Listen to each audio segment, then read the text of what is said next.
waliwo ensonga eziri okutambula naye nze Sam ngenda sigala ku kigambo kyange. Alien Skin, waliwo kakooti akagamba nti abamu ku mmwe engule z'obwa kibanda bakyalibo be bazikutikkira. Naye njagala nkujjukize Bobi Wine ye original Anirure. Alina eggaali nga nze Sam. Va kweze zizo z'obeezaawo n'akakoola z'oliisa ffe tuteekamu ne ssente okubeera ku ggaali.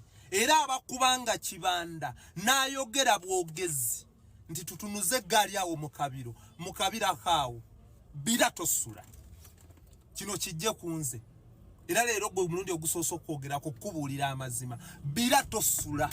Ndi wano Uganda. Ne kimala kibeerawo ne tutunuze eggaali awo. Kuba ffe tujja Buladi omusajja ayina eggaali ne mu Amerika ayina n'amagaali g'atamanyi. Ayina amagaali okwetooloola Uganda yonna. Ebyo bye muliko mulina bye mwagala okuyisaawo. Era wano nkowoola bafoot soldier. Tumuwe chance tetubifaako. Mbadde nsaba banzikirize emitwalo 5 ejja baketi ya langi asiigibwa wa Alien Skin we yawandiisa ebigambo. Banzikirize nzirina mukulembeze wange nguleeta omukebe gwa langi tusiigewo ekyo tukite. Tumuwe chance esoose n'eyokubiri. Wabula walidda ku yokusatu alifuna kyayagala. Alien Skin, nze ndikyaliwo era nkuwagira ng'omuyimbi w'eggwanga. Era n'oluyimba lw'olupya ndekinde mu mmotoka ndulina wano ntera oluzannya kuba nkufollowinga. Naye Alien Skin, system ereme kukozesa nsobi. Tebakozesa nsobi 5.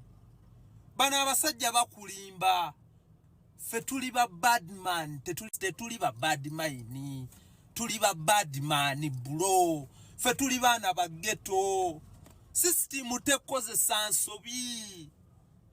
Saasira aba ghetto youth abakufollowinga obatadde mutu tebabasavinga bonna. We bakusavinga n'ogula akakola ne muli ababiri olinnye ku ba ghetto youth ebirooto byabwe obisse.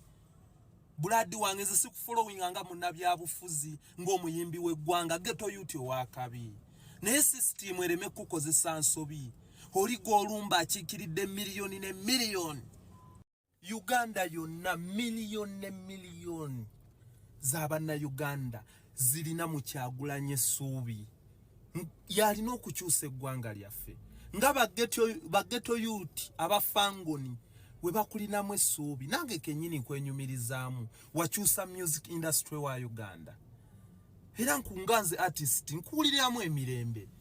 Naye era nga wenkulinamu essuubi era wenkuliramu emirembe mu music essuubi eryo wendirina mu Bobi Wine okukyusa eggwanga lino. Ebintu bino byawukana. Toli oli baleke kukozesa nsobi. Ensonga enkulu ze twandikutteko nga ba ghetto youth ne tweddiza eggwanga lyaffe ne tulema otambulira mu nkwawa. Nzuuno n'akanyuka ku dduuka saawa zino zisaa 12 leero Desemba 21. Teri sente teri yadde ekikumi.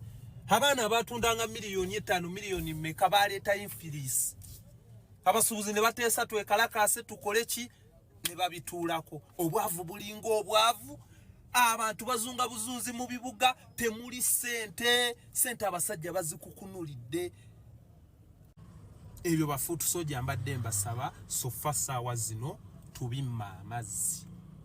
Kyemmanyi obulumi tulina bungi. Kiri ekitebe kitegeeza kingi gye tuli.